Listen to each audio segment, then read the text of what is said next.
Irmãos, é melhor prometer, é melhor não prometer do que prometer e não cumprir.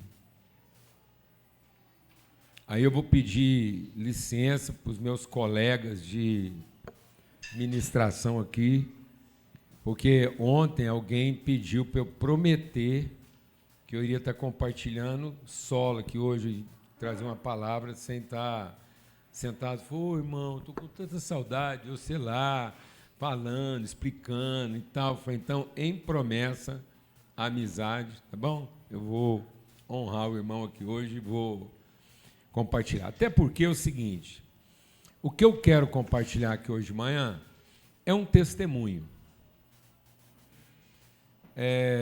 Há cerca de uns 10 dias atrás, eu estava viajando com a Lana e ela estava lá ocupada fazendo algumas coisas e eu comecei a meditação num texto lá de Lucas 10, em que Jesus está conversando com os discípulos. E eu quero dar o testemunho de que, de maneira assim, muito peculiar... Eita, agora pausa, gente. Pausa para um momento aqui solene. Entra para cá. Isso aqui é sagrado, ninguém mexe. Aliás, eu cheguei aqui hoje mais tarde e não atrasado. Eu cheguei aqui hoje 9h30 mais tarde, porque eu estava recebendo lá as nossas netinhas por adoção lá, a Tefinha, o Rafa, que foram lá se despedir da gente, porque hoje à tarde eles estão indo para Brasília, de Brasília para Belém. E o Rafa está assumindo lá, né, uma vara da justiça lá, ele como juiz. Tem uma cidadezinha lá no entorno de Belém, lá, eu esqueci o nome lá, é bem conhecida, fugiu o nome, que ele está assumindo lá e estava compartilhando os desafios, a gente estava lá... Hã? Não, é uma cidade, é quase como se fosse Trindade não, é quase como se fosse Aparecida de Goiânia aqui, Ananindeua. É exatamente isso aí. Região lá do óleo de dendê. E ele está assumindo lá. É lá que ele vai atuar, vai morar em Belém e atuar lá. Enfim, aí eu estava lendo um texto, queria convidar você a abrir lá em Lucas, capítulo 10, porque bem a propósito, eu queria dar esse testemunho, porque a gente vai estar compartilhando a ceia juntos aqui hoje. E talvez é um texto que você nunca imaginou associar ele à ceia. Lucas 10.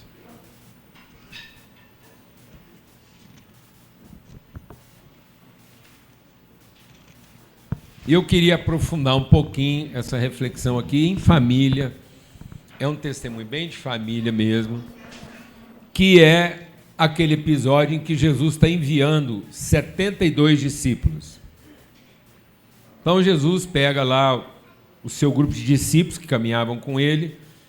Então, esse grupo de discípulos, ele funcionava assim mais ou menos por irradiação, né? A gente tinha os 12, tinha os 72, depois terminou lá com 120. Então Jesus era acompanhado de... A gente sabe que quando ele foi para a Monte de Transfiguração lá, tinha um grupo menor, depois um grupo maior. Então Jesus vai trabalhando nesse processo de intimidade assim, expansiva, né? Ele enviou os 12, agora ele está enviando os 72. Quando ele vai enviar os 72, ele dá orientação de como é que esse povo deveria se comportar ao entrar numa cidade.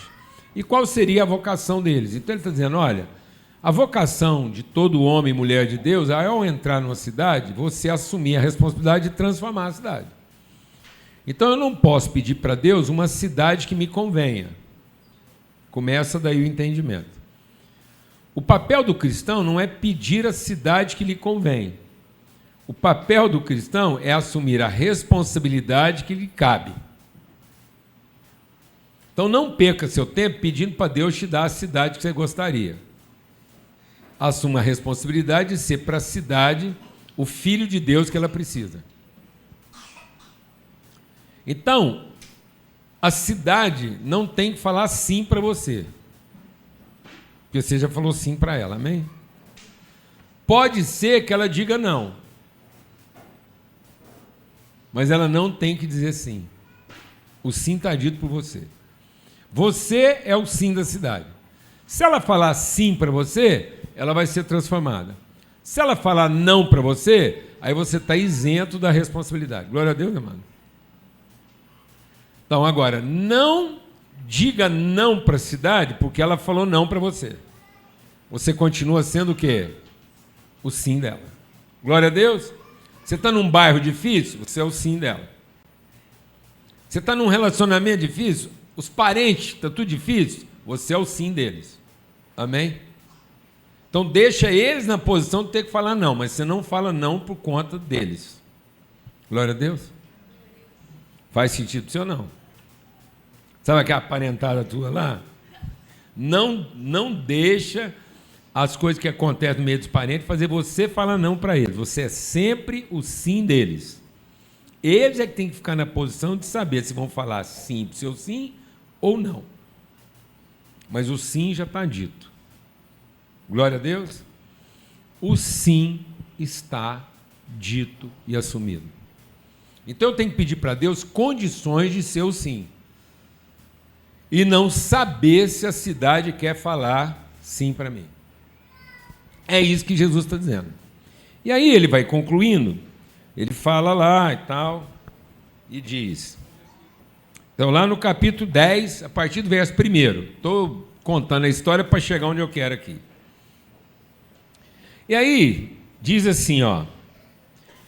Aí eles voltaram, os 72 voltaram todos alegres, né? E animado, contando tudo que tinha acontecido. Diz assim, ó. Os 72, verso 17, voltaram alegres, dizendo: Senhor, até os demônios se submeteram a nós em teu nome. Então, é muito comum, às vezes, a nossa alegria, deixa Deus ministrar o nosso coração. Esse texto,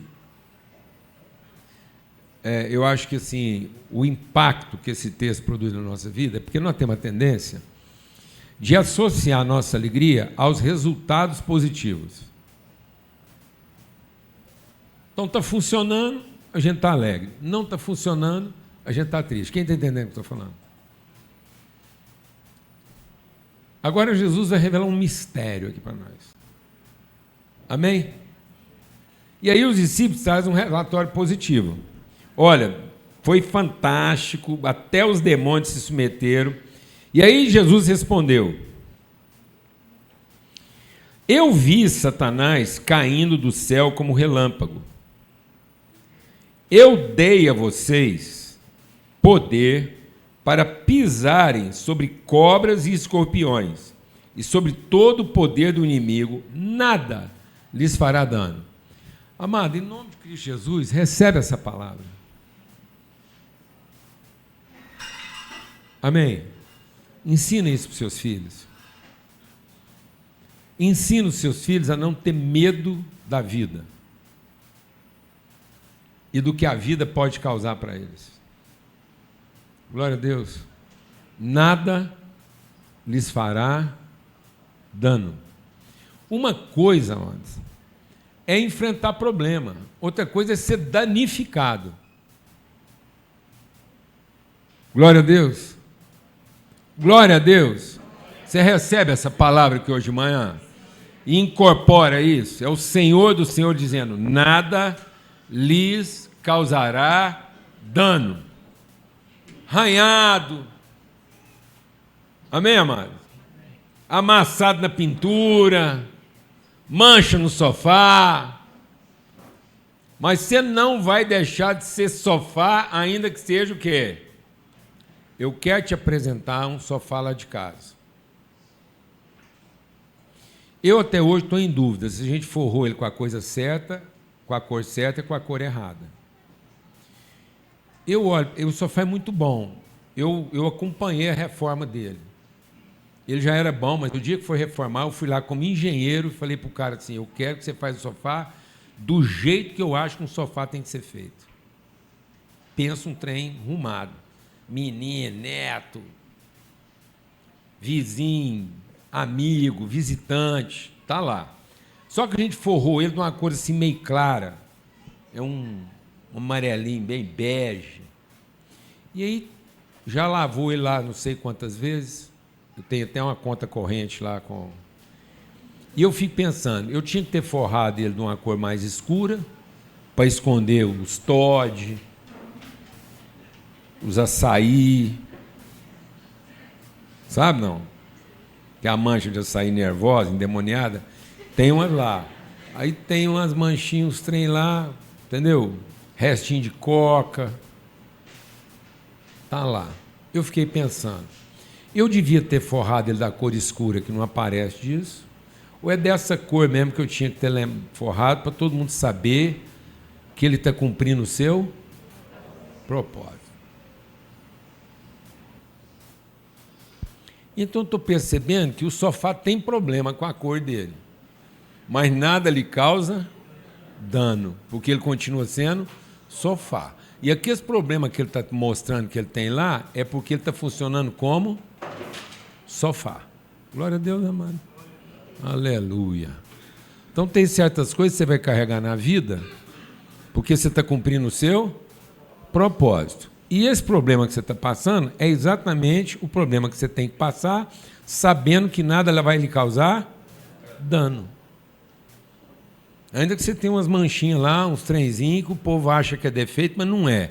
É só a marca de que você está cumprindo o seu propósito. Glória a Deus, amado. Aleluia. Aí, Jesus diz assim: nada lhes causará dano. E aí ele diz assim, ó: alegrem-se, porque contudo, não se alegrem porque os espíritos se submetem a vocês, mas porque seus nomes estão escritos nos céus. Naquela hora, presta atenção nisso aqui. Presta atenção, entra nesse espírito aí. Naquela hora, Jesus exultou no espírito. Vamos imaginar uma coisa que Jesus vai compartilhar e que mexe emocionalmente com ele. Fantástico isso, né? A Bíblia está registrando uma coisa aqui que mexe com as emoções de Jesus. E sabe o que mexe com as emoções de Jesus? Ele diz assim, ó: eu vou falar para vocês o que mexe comigo. É porque eu louvo ao meu Pai, Senhor do céu e da terra, porque Ele escondeu essas coisas dos sábios e entendidos e revelou aos seus pequeninos, porque assim foi do seu agrado. Todas as coisas me foram entregues pelo Pai. Ninguém sabe quem é o Filho, a não ser o Pai.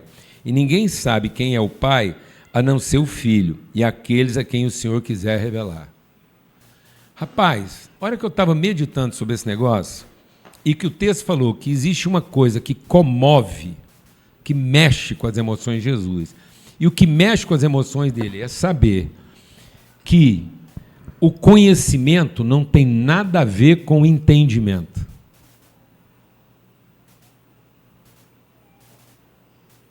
Não é o que você entendeu a respeito de Jesus, é o que você conhece a respeito de Cristo.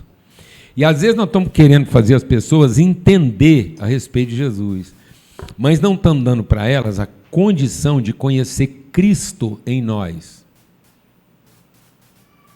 A gente quer que todo mundo entenda a respeito de Jesus para a nossa vida ficar mais fácil. Porque se todo mundo virar crente na casa, a conta baixa.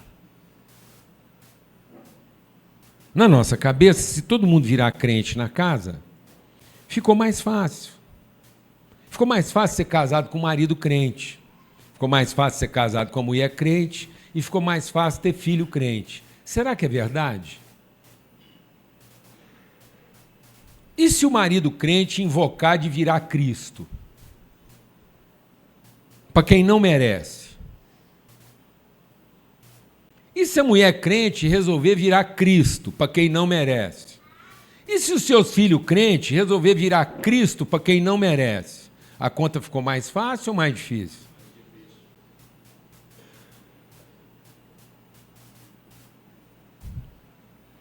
Está vendo como é que nós estamos confundindo a coisa? Nós estamos usando o nome de Jesus para fazer uma doutrinação conveniente de um gueto religioso, onde, no fundo, a gente usa o nome de Jesus para ter controle das pessoas. Mas não é isso que traz a alegria de Cristo. Não é isso que mexe com as emoções de Jesus. A alegria de Jesus não é saber que existe uma sala cheia de devotos de Jesus. A alegria dele é saber que existe um povo que conhece, que comunga, que participa da natureza dele. E que isso é um tipo de conhecimento íntimo, Rebeca. Não é uma informação. Não é uma coisa que você leu e entendeu. Não adianta eu ter entendido a respeito de Jesus se eu não conheço a Cristo. Se eu não comungo o Espírito dele. Por isso que muita gente se aproximava de Jesus e fala assim, fala o que eu tenho que fazer para ser salvo. Sabe o que Jesus falava a respeito do que eu tenho que fazer para ser salvo? Nada. Não faça nada para ser salvo. Porque tudo que você faz para ser salvo revela exatamente o tipo de pessoa ruim que você é. Porque no fundo você está querendo arrumar formas de quê? De se salvar. Você está querendo a ajuda de Jesus para se salvar de um casamento ruim e não para ser Cristo para a mulher difícil que você tem. Você está querendo a ajuda de Jesus para se salvar do marido ruim que você tem e não para ser o Cristo que esse marido precisa. A gente está querendo usar Jesus para se salvar dos filhos difíceis que a gente tem, mas não quer ser o Cristo que vai transformar e inspirar a vida deles. Então nós estamos querendo produzir um padrão de entendimento em vez de produzir condições de conhecimento. Vou repetir devagar. Deus não quer que você produza um padrão de entendimento. Ele quer que você ofereça condições de conhecimento. Então isso foi negado. Esse conhecimento de Cristo foi negado aos eruditos. Esse conhecimento de Cristo ele é impossível aos sábios e entendidos desse mundo. E nós estamos vivendo hoje uma teologia de entendimento. Há muita coisa sendo dita em nome de Jesus, há muita coisa sendo pregada. Nós conseguimos esquadrinhar Jesus. Parece que a gente pegou Jesus e consegue agora explicar como é que as células dele foram compostas. A gente entendeu tudo, mas não conhece nada. A gente entendeu tudo da doutrina, da religião, da liturgia. A gente entendeu a música que tem que ser cantada, o horário que tem que fazer a reunião, o tipo de pregação que tem que ser feita. A gente escreveu um livro sobre isso. Nós separamos isso em 10, 20 pontos. Está tudo detalhado. Mas nós temos pouca representação do Espírito de Cristo nas relações. Porque, no fundo, está todo mundo querendo usar Jesus para salvar a si próprio. E isso não emociona Jesus. Isso não mexe.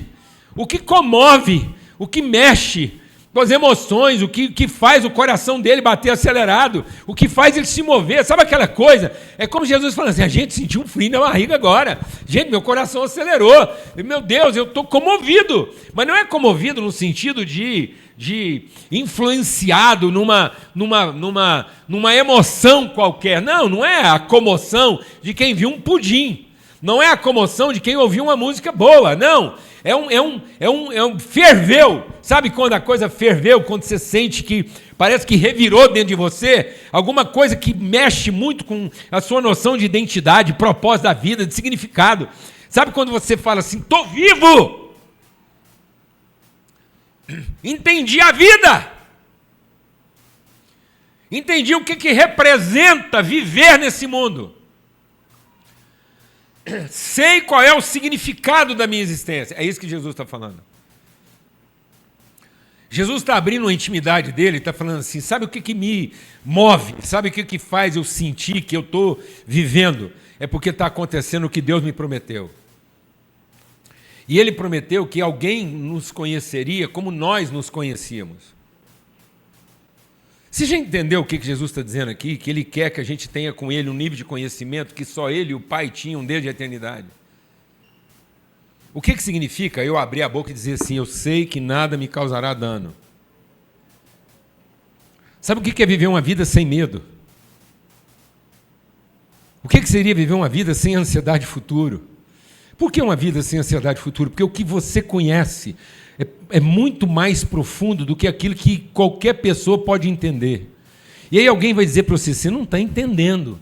Eu falo, realmente, não estou entendendo, não quero entender e nunca vou entender, porque eu não vim aqui para entender, eu vim aqui para revelar o que eu conheço, quem eu sou, o que eu represento como pessoa. E isso não foi dado. É isso que acontece. Por isso que ele diz, aquele que não receber o reino de Deus como uma criança. Qual o grau de ansiedade aqui, nesse momento agora? Qual o grau de ansiedade? Qual o grau de preocupação com o futuro? Pergunta para essa criança aqui, o que ela está pensando em ser quando crescer. Pergunta para esse cidadão aqui, quanto de dinheiro ele precisa para ter sucesso na vida. Mas daqui a pouco, você entendeu, Isadora?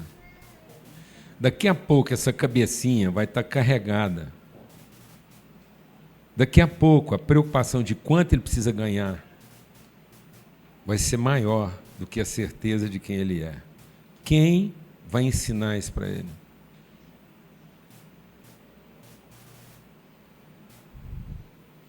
E sabe quem vai ensinar isso para ele? E sabe em nome de quem? De Jesus. E aí, em vez de a gente ensinar ele a conhecer a Cristo, nós vamos trazer ele para cá, para ensinar ele que com Jesus ele vai ter certeza que vai ter um emprego que vai fazer ele ganhar o tanto de dinheiro que ele precisa para ter a vida que ele merece. Lascamos com ele. Arrebentamos com ele, porque agora ele é um erudito.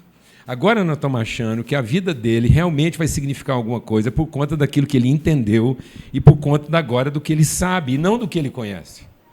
Então agora nós estamos dizendo para ele que é o padrão de entendimento, é o padrão de informação que ele domina agora, que garante para ele a vida que nunca vai ser garantida porque ele nunca se tornou a pessoa que ele foi feito para ser. Mas ele está tentando se comportar como alguém que garante, a partir do seu comportamento, do seu entendimento, uma condição de vida que ele merece. Nós transformamos um filho em escravo. E escravo do quê? Do seu entendimento. E Jesus está dizendo, meu pai negou. Você está entendendo que não é contra o capeta que nós estamos lutando? Tem muita gente achando que a nossa luta é contra o diabo. Nossa luta não é contra principados e potestades, nossa luta é contra o entendimento que está enfiado na nossa cabeça. São as fortalezas de mente que se estabeleceram a partir de uma cultura. Deus nos deu poder sobre os demônios, está escrito aqui. Não estejam alegres porque vocês têm poder. Tem gente aqui vindo buscar poder contra o capeta, perdeu o seu tempo. Porque poder sobre o capeta, até quem não vem aqui já tem. O que está faltando é conhecimento. Meu povo não está sofrendo por falta de entendimento. Meu povo está sofrendo por falta de conhecimento. Porque não entendeu que a alegria da vida não está na certeza de que você finalmente entendeu. A alegria da vida está na certeza de que você conhece quem você tem que conhecer. Então ensine o seu filho a conhecer quem ele tem que conhecer e não entender o que ele precisa entender. Porque ele não precisa entender, porque o dia que ele não entender, ele está lascado. Mas se ele conhecer, ele vai conseguir vencer, principalmente aquilo que ele não entendeu. E essa vai ser a alegria dele.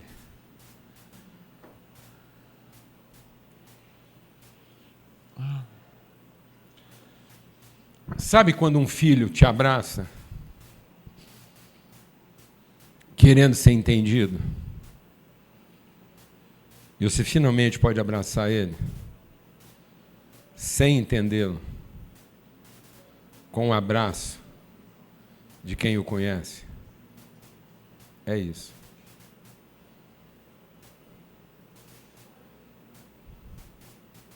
Não tente explicar para o seu filho que você entende o que ele está passando. Faça ele saber que você o conhece, apesar de nenhum dos dois estar entendendo direito o que está acontecendo. Glória a Deus, amado. É isso. O povo não está sofrendo por falta de entendimento. O povo está sofrendo por excesso de entendimento e falta de conhecimento. Nós não estamos tendo alegria no que a gente conhece, porque a gente está esperando ter satisfação no que a gente entendeu.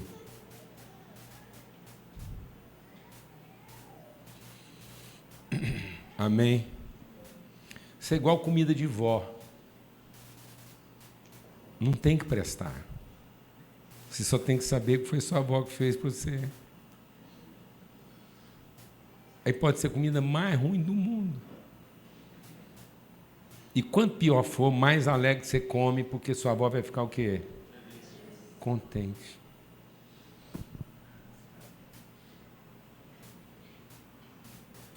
Nem você entende por que você está fazendo esse sacrifício. Glória a Deus, minha filha. Acabou. É uma relação de pertencimento. Quem está entendendo isso aqui, amados? Glória a Deus. Por isso que Jesus representa isso na ceia. Jesus pega o pão, parte o pão, e Paulo, escrevendo sobre o pão, ele diz assim: sabe por que vocês estão ficando cada vez mais infelizes? Porque cada um está tendo pressa em comer seu próprio pão. Quando você comeu apressadamente seu próprio pão, o que te fez comer? Pausa. Silêncio. Pronto. Tudo bem, bem? Uma pausa para você entrar aí. Poderosa, maravilhosa. Não, eu falei que nós estávamos com visita lá em casa até agora há pouco. Aí, quando você, o que Paulo está dizendo? Olha, Paulo está dizendo assim, ó, vossas reuniões, 1 Coríntios 11, vossas reuniões estão fazendo mais mal do que bem. Porque quando vocês se reúnem, vocês têm pressa em comer Jesus. A pressa em receber de Jesus o que eu estou precisando, porque eu entendi que Ele tem para me dar o que vai me salvar. Quem está entrando nessa... Então, o que está acontecendo? Eu estou tendo pressa de buscar em Jesus a salvação que eu preciso, mas não estou me dedicando a conhecer e comungar o Espírito que estava em Jesus. E qual é o Espírito que estava em Jesus? O Espírito de Cristo. Jesus, sem o Espírito de Cristo, não é o Filho de Deus. Jesus, sem o Espírito de Cristo, ele é o filho de Maria, nascido da carne. Mas ele só é o Filho de Deus porque ele foi gerado do Espírito Santo no ventre de Maria. Então, o filho que você tem em casa, Paulinho, você é filho do Luiz e da Silvinha na carne. E para esse companheiro, eu quero dizer, não existe salvação para o Paulinho. Não tem mulher nesse mundo que vai te salvar. Não tem empresa nesse mundo que vai te salvar. Amém? Não há salvação para o filho do Luiz e da Silvinha. Não fosse o fato de que você foi novamente gerado do Espírito de Cristo que agora está em você. Agora, não só não há salvação para você, como você representa a salvação para todas as pessoas que estão à sua volta. Se você casou com o filho do Luiz e da Silvinha, você está perdida. Porque você teria herdado tudo de ruim que o meu amigo Luiz e minha amiga Silvinha trazem. Então, se alguém casar com o filho do Paulo Júnior da Lana, está lascado. Agora, Alguém que se aproximar dos filhos de Cristo, com o Espírito de Cristo, gerados na natureza de Cristo, que comungam a vocação de Cristo, esse vai entrar no reino dos céus. Por isso, quem tem pressa de comer Jesus está se reunindo para mal e não para bem. Quem pega Jesus para seu próprio benefício e para sua própria salvação, quem pega isso, quem come apressadamente esse pão para sua própria salvação, toda vez que ele reúne, ele fica pior. Por isso que Jesus diz: a mão de quem me trai está comigo no prato. Então é na significação do prato que está o nosso conhecimento de Cristo. Por isso que Jesus diz: é isso que me comove, é isso que me emociona.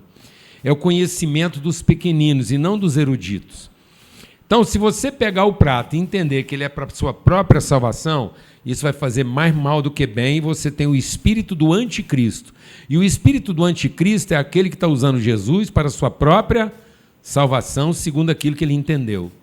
Ele está usando Jesus para ter a casa que ele merece, a família que ele merece, o povo que ele merece, a empresa que ele merece. Mas se ao comer em comunhão, ao comungar,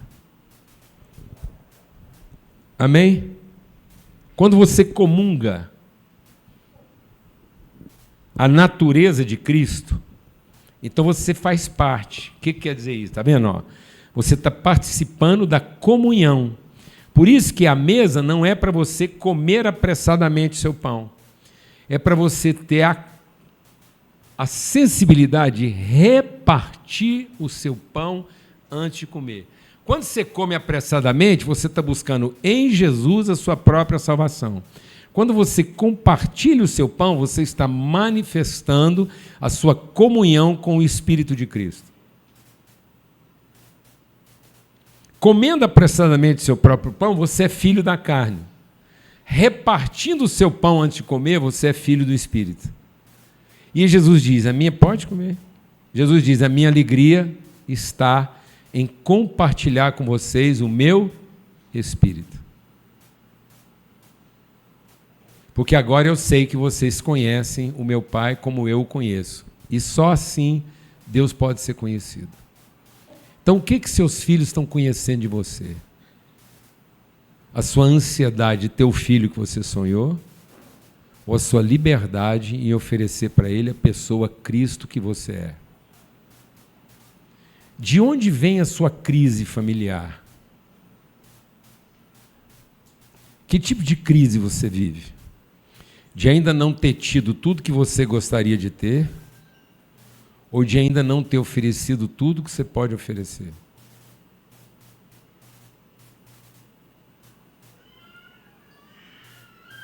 O que te emociona? Saber que finalmente você entregou um pouco mais do que você podia oferecer? Ou o prazer de você ter recebido um pouco mais do que você achava que merecia? E aí os discípulos vêm dizendo: Jesus, nós estamos doidos porque nós temos poder demais. Agora tudo que a gente fizer vai funcionar. E Jesus diz: não seja essa a sua alegria. Porque essa alegria pode ser tirada. Às vezes, no momento que você mais gostaria de funcionar, você não vai funcionar.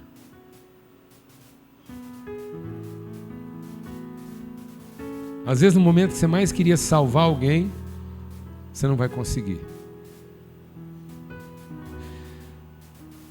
Porque naquele momento você não está ensinando para ele como ser salvo. Agora é o momento de você ensinar para ele como se sacrificar em favor de alguém. E essa vai ser a sua alegria. Porque finalmente você conhece Cristo como ele é conhecido pelo Pai. Por isso que ele diz: só o Pai conhece, só o Filho conhece. É esse nível de conhecimento que eu quero dar para vocês. E eu queria concluir essa reflexão dizendo da conversa que Jesus teve com o Pai lá na cruz. A conversa final de Jesus. E quando eu estava contando aqui, que eu estava meditando nesse texto, quando a gente estava viajando, você estava lá, e eu fui tomado assim de um arrebatamento espiritual, quando eu vi lá, Jesus se comoveu intimamente, quando ele estava falando desse conhecimento. E aí, eu me lembrei da conversa de Jesus com o Pai na cruz. Na cruz. E ele diz assim: Pai, eu poderia te pedir, né, salvação. Ele está lá, momentos que antecedem a sua crucificação. Jesus já está interiormente crucificado. Ele está revelando o que é o Espírito de Cristo. E ele diz assim: eu poderia pedir que o Senhor me poupasse dessa hora, mas foi para essa hora que eu vim. Então eu vou te pedir outra coisa. Eu vou te pedir que o Senhor me glorifique com a glória que eu tinha com o Senhor lá na eternidade. Glorifica o teu filho, para que teu filho glorifique a ti. E aí, amados, glória não é o êxito de um resultado positivo que está por vir. Não espere alguma coisa boa te acontecer. Não espere um bom resultado. Não espere alguma coisa dar certo, para você entender o que é glória. Porque glória não tem a ver com resultado positivo. Glória não tem a ver com ter dado certo quando podia ter dado errado. Não deixe que as suas emoções traiam você.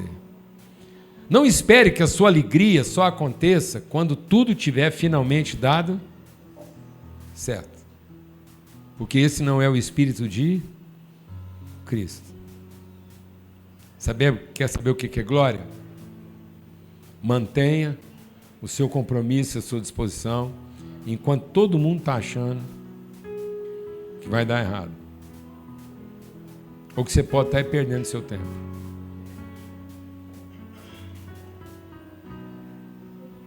Isso é glória. Porque é a glória que você tem desde o princípio. E não a glória que você gostaria de ter no fim. A glória no fim é reconhecimento. A glória do princípio é conhecimento.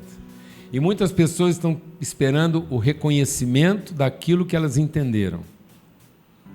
E não a expressão daquilo que elas sempre conheceram. Você está vivendo de acordo com aquilo que você sempre conheceu? Ou você ainda está à espera de ser feliz, porque o que você entendeu deu certo? Ou você está esperando que as pessoas te entendam para você ser feliz? Enquanto elas não entendem você, você está triste. Você quer viver plena alegria? Continue entregando o que você tem para entregar.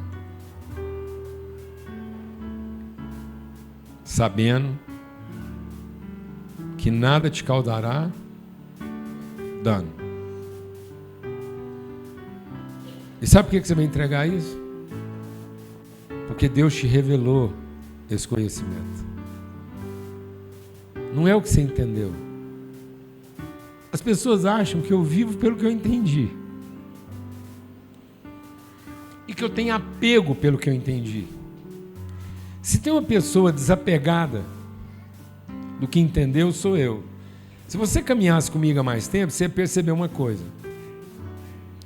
Eu defendo com unhas e dentes aquilo que eu entendi. Até alguém me fazer entender uma coisa diferente. Quando eu entendo uma coisa diferente, em 10 minutos eu estou convertido. Tenho dificuldade zero para mudanças na minha vida. Agora, não espere que eu mude simplesmente porque você entendeu e eu não. Não adianta você falar para mim que você entende que isso é importante se eu não entender. Agora é o seguinte, independentemente do que você entendeu e do que eu entendi, que podem ser coisas totalmente diferentes, nossa relação estará baseada no conhecimento que a gente tem um do outro. E às vezes você vai me ver andar com pessoas, você fala assim, como é que eu Paulo Júnior pode andar com essa pessoa? Porque parece que eles entenderam tudo diferente. Realmente.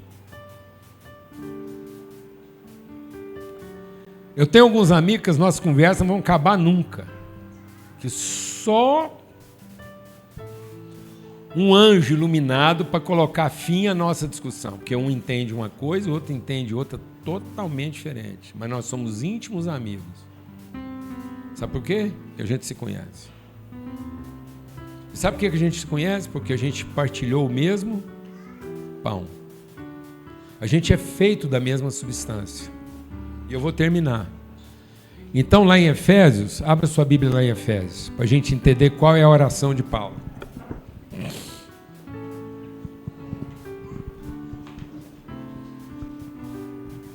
E a oração de Paulo por nós aqui hoje de manhã, no capítulo 3 é: por essa razão, verso 14, Efésios 3,14, por essa razão ajoelho-me diante do Pai, do qual recebe o nome toda a família nos céus e na terra.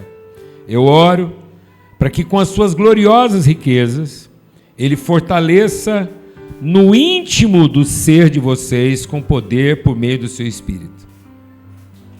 Que todos nós sejamos fortalecidos onde? No nosso interior.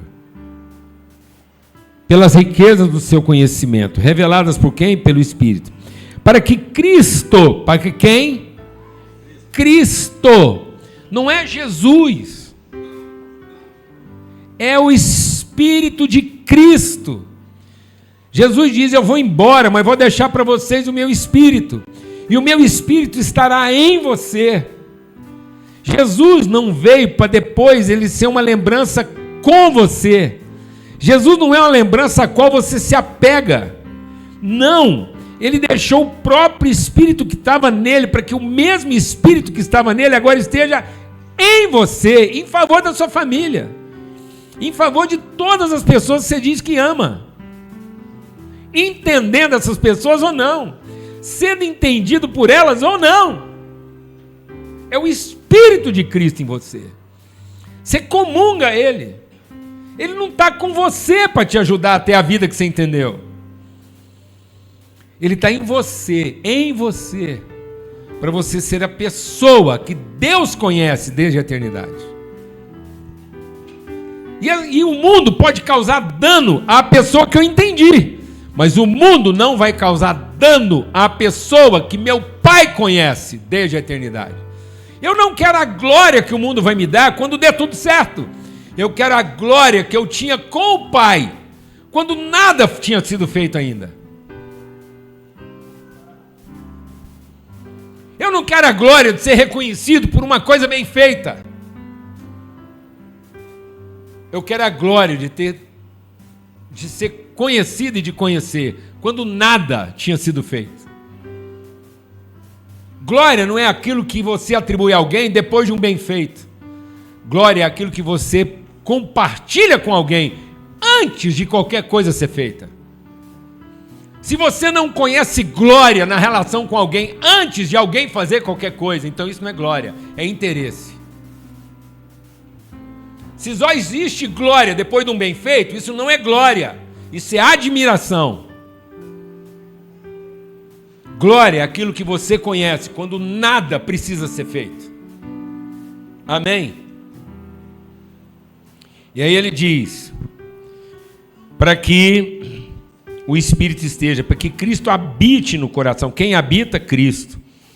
E vocês, mediante a fé, oro para que, estando arraigados, alicerçados, enraizados em amor, vocês possam, juntamente com os santos, compreender. Compreender o quê? Largura, comprimento, altura e profundidade. Isso é compreender.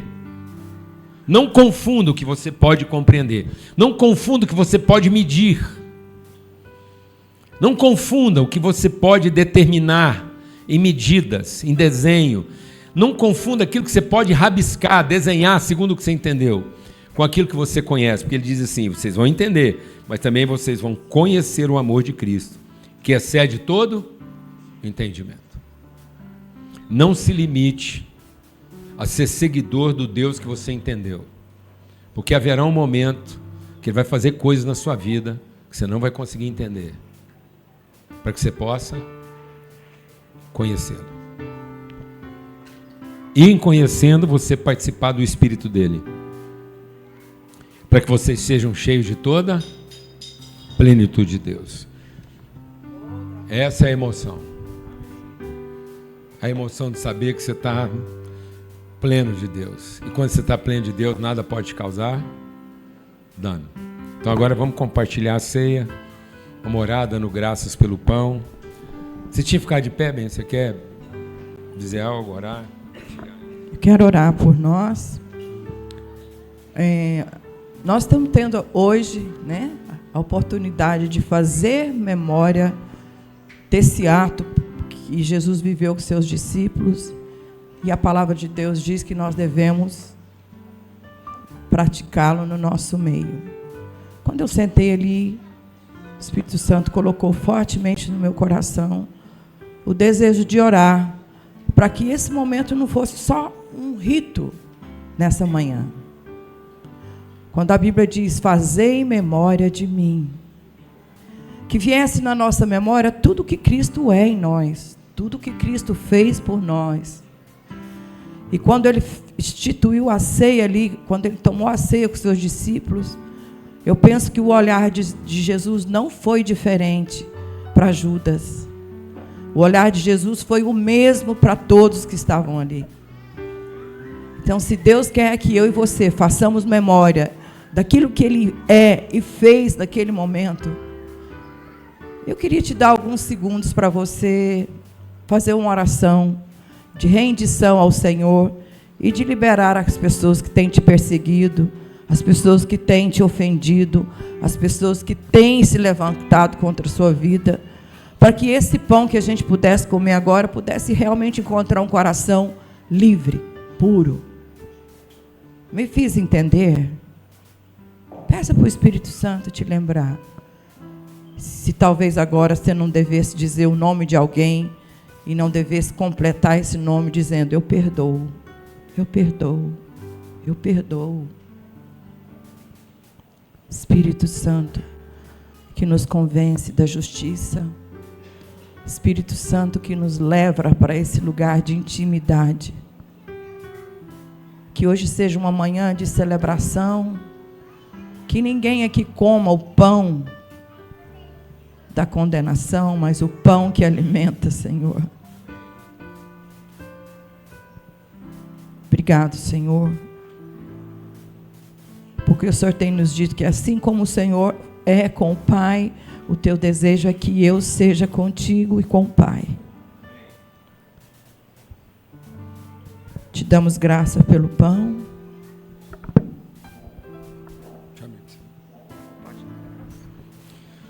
Aleluia. Reparte aí com quem você puder repartir. E recebe essa alegria de quem partilha o conhecimento. E não o prazer de quem partilha o entendimento. Viva a alegria de quem, apesar de não ter entendido direito ainda, conhece.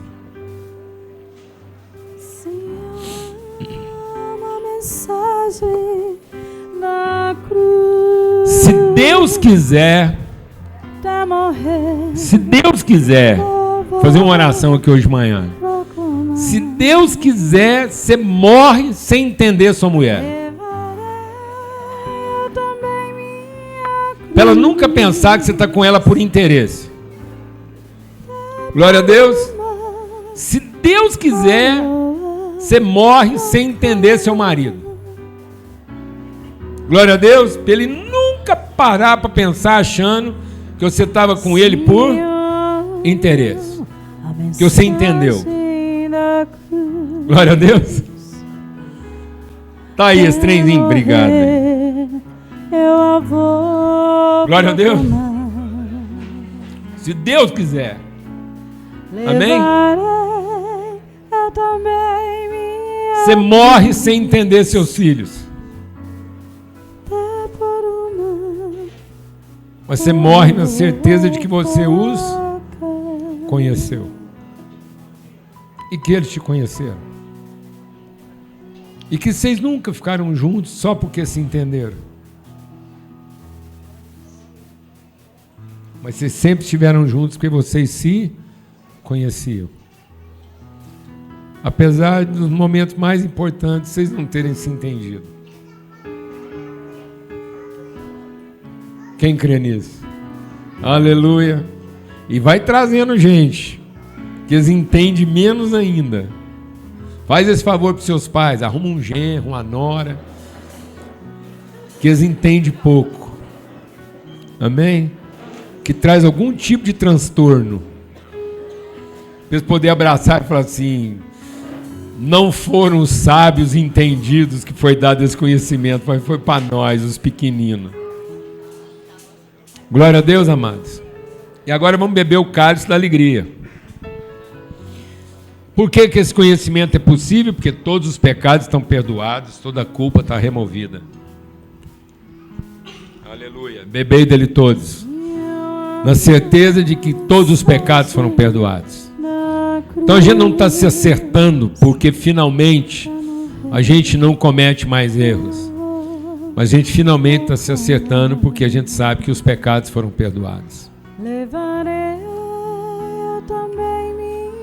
Glória a Deus. Que o amor de Deus o Pai, a graça bendita do seu Filho e a comunhão do Espírito Santo de Deus seja sobre todos, hoje e sempre. Celebra isso. Que a sua alegria seja isso, o conhecimento. Cumpri minha promessa. Amém? Paguei minha promessa aqui hoje de manhã. Glória a Deus. Vamos em paz. Uma boa semana para todos.